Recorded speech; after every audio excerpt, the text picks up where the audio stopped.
one of the lesser talked about duds in 2023 was Fast X, the 10th entry. Holy, the 10th entry into the Fast and Furious franchise. Now, I'm sure if you're of a certain age, you were probably a fan of at least an arc of the original Fast and the Furious series. I remember watching, the first two, the original. I don't think I went to the theaters for that one, but I still like that film. It's been a long time since I watched it and have to refresh my memory on it, but I think it holds up. I think it holds up well. Too Fast, Too Furious. I remember watching it. I know I have it a part of a box set, but the less said about that one, the better. And then Tokyo Drift, for as many people that are just going to come back and think that it's a second look classic, there's the reason that one just about ended the franchise before it ended up becoming one, because that thing is a colossal dud. And then with the reinvention with Fast and Furious, because, you just make a new entry into a series and you just drop the thes and it makes it far more revolutionary.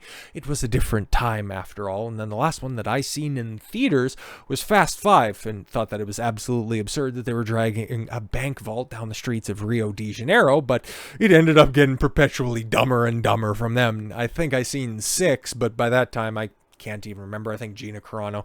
Basically, it kind of became less about the street racing, and I know I'm treading over well-worn ground with this one, and more of being kind of like a updated version of the Expendables, where you just get all of your action stars together in this big mishmash, and guns would be firing. It'd just basically be nonsense. It used to be the domain of Michael Bay type films, but the Fast series ended up really just kind of fitting into that, and there's a niche for that, and there's a need for that. Apparently, this last one didn't really hit that hard, because as much as you might see, but Don, it made over $700 million at the box office.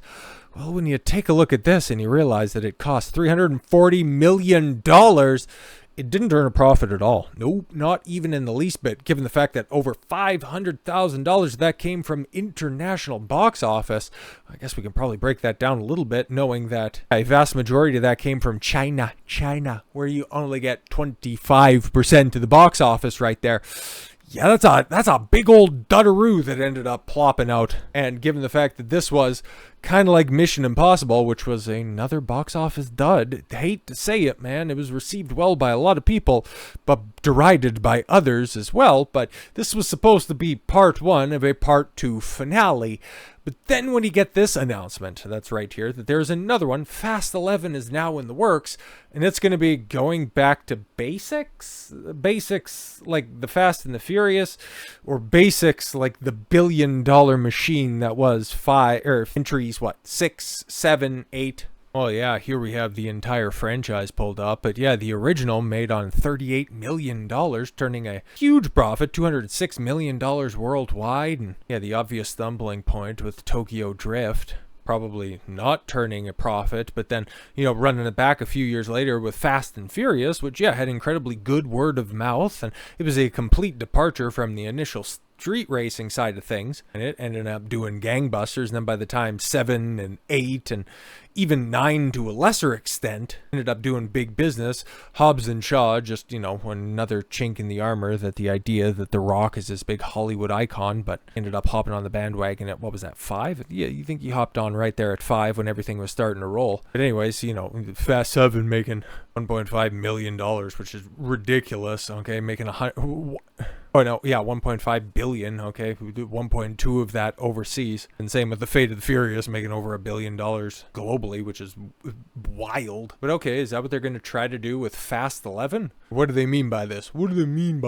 Though the most recent Fast and Furious movie ended on a cliffhanger with the villain at large, Fast 11 could be bringing in another new antagonist as it goes back to the basics. Yeah, because, I don't know, these outlandish plots just didn't really end up hitting. I remember that movie came out and people were like, it's fine, but just didn't end up doing all that well in a year where, budgets were ballooning and returns, well, they weren't.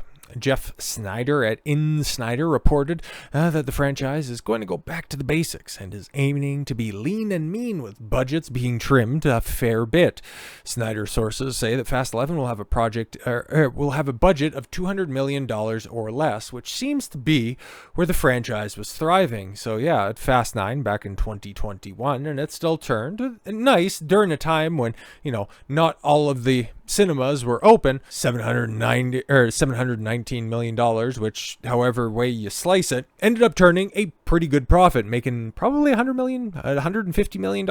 Oh yeah. But yeah, right in that sweet spot of around $190 million, where everything was really cooking, because rate of diminishing returns when he started to crest that $200 million really started to be felt. And then with $340 million, like, what the hell are you guys even doing this time around? So if you're going to be stripping down is $200 million, this is going to be something that we're going to be seeing from a bunch of different Hollywood studios going forward into the future. You're probably going to be seeing headlines from this coming out of Marvel very shortly. Oh yeah, we're going to have a more grounded affair. We're going to be returning. We're going to be really stripping back to basics like we had during Phase 1. We're just really character focused. Not so much that, you ended up ballooning over $300 million where everything was just all CG. But here's the thing, man. If you can't put the writers in the writer's room, it's not going to matter at all. You could pay them exactly what they're worth, but if what they're worth isn't the hill of beans that they're making right now,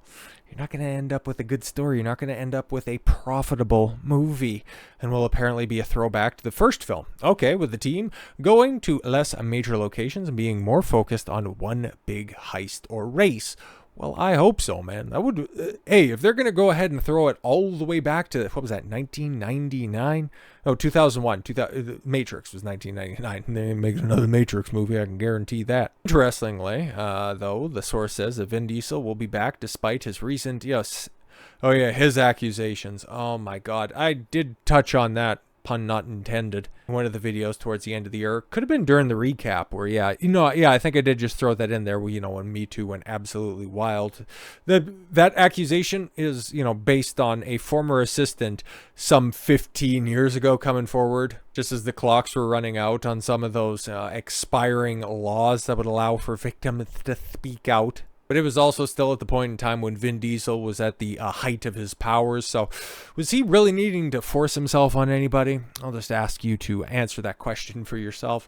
It will likely be his character's one last job movie, countering Diesel's previous announcement about there being 2 more films in the Fast and Furious series. Yeah, exactly. Because, Fast 10, for as little as I know and as much as I've fallen off of the series, I always thought that Fast 10 was supposed to be like a 2-part affair. Like this was supposed to, nope, this is it. Everybody's coming back. This will be the end of it. Oh yeah, maybe it's going to be a 3-part thing. They're going to really bring it back to basics and then just, run through all of the high points of the series in the 3rd film. Who knows? Finally, Sneider says the Fast 11 does indeed approve to be the final entry in the series. Universal may not have Jason Momoa's Dante Reyes as the primary villain.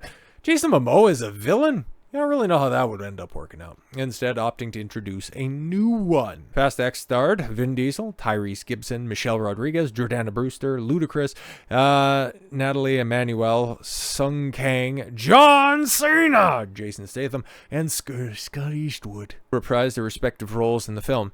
Yeah, I think Sung Kang is from Tokyo Drift, obviously. Michelle Rodriguez, Jordana Brewster, obviously from the first ones. Ludacris from the second, Tyrese Gibson, obviously. But Natalie must have been, more recent inclusion.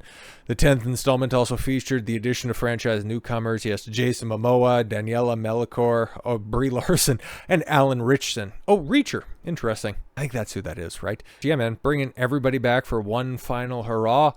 Yeah, that could be a great way to send off this action franchise at a point in time where I guess maybe this is a bit of a throwback because Hollywood in general is kind of looking for a new trend to latch onto because the superhero one, well, I think we already seen the death rights being read on that one. But as lower budget action films, especially in recent years, take a look at the John Wick type stuff and Equalizer, Denzel Washington's Equalizer. All of those are starting to come back in vogue, and video game adaptations with reasonably pared down budgets, because I think Super Mario Brothers, that was only like $100 million. That looks incredible compared, of course, to the Marvels, which cost $300+ million, and it looked like a modern Marvel movie. Universal looking to shut down what was once a money-making franchise at a point in time when those types of films are on the cusp of coming back. Might not be the wisest decision, but them also trying to pare everything back down, maybe trying to reset the franchise to hand it off to new characters. That could be interesting, but then that also harkens to another problem with Hollywood, that they have a significant, huge star problem. So I'll be interested if they can pull it off. I actually will be. There was a point in time where I really liked these films, really liked the concept behind it, but it's going to be Hollywood. It's going to be Hollywood in 2024 and moving forward. Yeah, a little skeptical, just a little bit skeptical in the grand scheme of things. So with all that said, thank you all very much for the gift of your time. I'm Don Consuelo. I want you to follow your gut and get after it. Take care, everyone.